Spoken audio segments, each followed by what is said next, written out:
Hey guys, thanks for tuning in to my wrap up of day four at the US Open and my look ahead at day five and what we have on tap.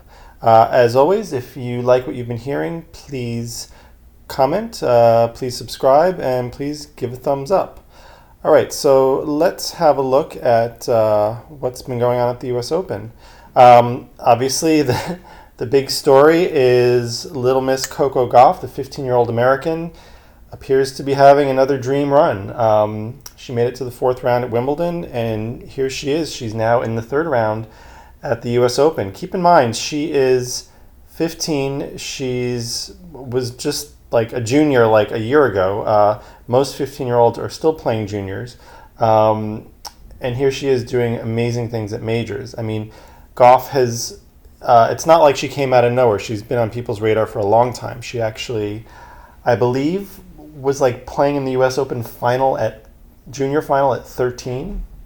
So she's a very precocious and very talented player. And despite the fact that her rank is still really low, likely because she doesn't play many tournaments, she just has this amazing ability to rise to the occasion in the big moments and at the slams. And her next round is going to be pretty exciting. She's facing the defending champ, Naomi Osaka. So that's definitely going to be a popcorn match. It's definitely going to have a few people tuning in and watching. So why don't we see the results from yesterday, and we'll go from there. Okay, so yesterday, obviously, Coco Gauff, she took out Timea Babos, who is a decent player, but it wasn't exactly an upset. Zverev, I don't know, he worries me. Like, he's just getting by the skin of his teeth. He's had a lot of early exits from majors. He's never done well at majors, even though he's top, well, I guess he's ranked sixth now, but he's been as high, I think, as 3 or 4 in the world, probably 4. I don't know what it is. It's just like the majors are his Achilles heel. He can't seem to go that far. I think his best result at a major is a quarterfinal, and he did that once. Another definite upset, American Taylor Townsend beat Simona Halep, the reigning Wimbledon champion and former number one. I actually didn't get to see this match, but I'm really happy for Taylor. She's, as I've said, she's got a different kind of game. It's more old school. She's a lefty. She serves and volleys a lot. She's got a great net game. She's a great volleyer. And it's just really refreshing to have a different sort of game. You know, so many of the players today, they just love to bang the ball from the baseline. You've got these endless rallies with very little variety, and it's great when someone like Townsend just shakes it up and can make the top players uncomfortable. So kudos to Taylor for advancing. Nadal got a walkover from Kokkinakis, who I know has been struggling with injuries. Wozniacki took it in 3 over Danielle Collins. We have Cilic advancing. Petkovic over Kvitova. It's a little surprising, although Kvitova's, I think her health has been in question lately. I think she's continuing to have problems with her hand or her wrist, the one that was injured in that attack a couple of years ago. Naomi Osaka, as I alluded to, she's through to the third round, and she will be playing 15-year-old Coco Gauff. Isner advances, Sophia Kenin advances, Medvedev, not surprising, Kyrgios moves on, Wawrinka is still in the mix, Bencic, Monfils, okay, Alex de Minaur, another one of my favorites. This is a kid that I've been aware of for several years, and I actually wrote a piece on my blog, GameSetMax, check it out, gamesetmax.com. Where I just remember when he was 18, I was so impressed with him, so impressed with his game and how complete it was. And he is another player who's not afraid to come to the net and end points. So his ranking has dropped. He's been injured, but I see good things ahead for Alex.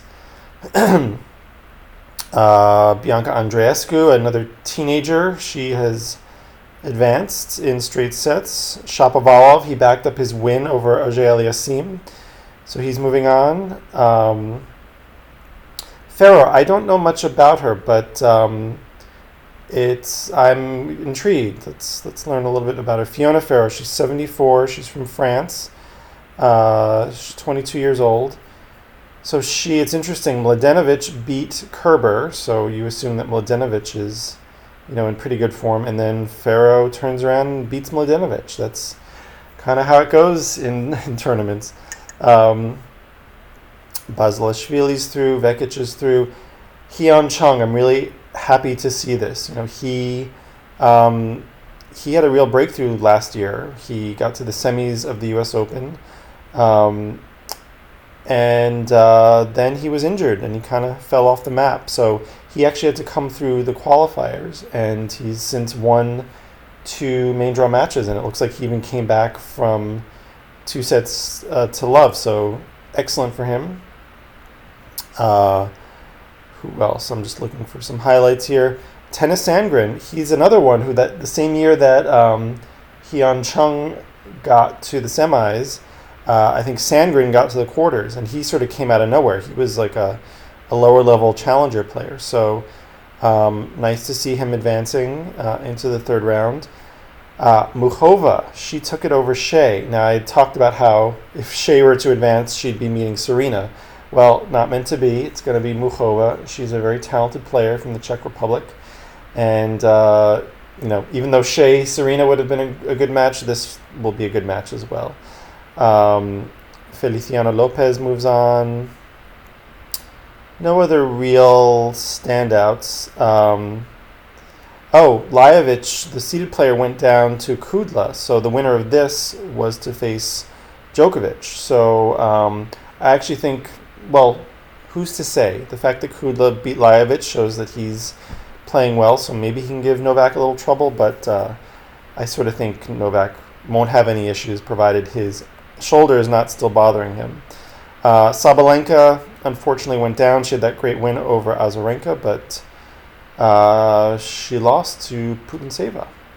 Okay, let's look at today's schedule of play. There are definitely some interesting matches going on. So Federer, so if we were to predict who was going to face whom, you look at the seeds. The first seed in Federer's section was Luca Pouille, but Pouille went down to Dan Evans. Dan Evans, he's a tricky player. He's a slicer. He's a volleyer. He has an ability to get under people's skin. And I believe he played Roger in Wimbledon a few years ago. I think it'll be challenging for Roger, but I think it'll be a straight sets win. Serena versus Muchova, as I mentioned. Kenin Keys, this will be an exciting match. These are 2 Americans who hit the board. No, that's not what I meant to say. They hit the ball hard, and I don't know. I feel like Keys has a lot of momentum, having won Cincinnati, but she does tend to overplay and get frustrated. Kenin she's just got ice in her veins. So I don't know. I kind of feel like one's going to go to Kenin. Djokovic, Kudla, we talked about that. Jabeur, good to see her in the third round versus Karolina Pliskova. Barty, I'm looking at her to go all the way or very far, so I think she will take this over Sakkari. Paolo Lorenzi, he's a great story. He is 37 years old, almost 38. He was a lucky loser when Kevin Anderson dropped out. And look at Paolo, he's now in the third round. So it's a great example of someone who just, never gives up and, with a little bit of luck, but mostly hard work, can get to the third round of a major. He will be playing Stan later today. Svitolina Yastremska, the battle of the Ukrainians. That's a tough one to call. I mean, Svitolina, she's top 5, but Yastremska is a really dynamic, really intense player who hits the ball really hard. So there could be an upset there. Medvedev, I think, will get through. De Minaur Nishikori, interesting. I do like Alex. I do think he's on the upswing, but Nishikori is tough. I mean, it's not a coincidence that he's in the top 8. So I give the edge to Nishikori as much as I like De Minaur. Who else do we have? Carreño Busta Goffin.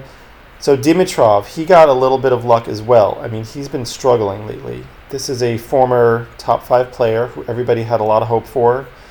Never really had that breakthrough that people were looking for. And he's been kind of on the rocks lately. But he won his first round. He got a walkover from Borna Coric in the second round. And now he's facing this guy whose name I can't pronounce, sorry, who's only 94 in the world. So perhaps Grigor can move through and make it to the fourth round. That would be huge for him. The rest are mostly doubles matches. So yeah, guys, thank you as always for listening. If you're not already subscribed, please do. Please give the thumbs up if you like what you hear, and let me know about what you'd like to hear more of on these videos. All right, guys, until tomorrow.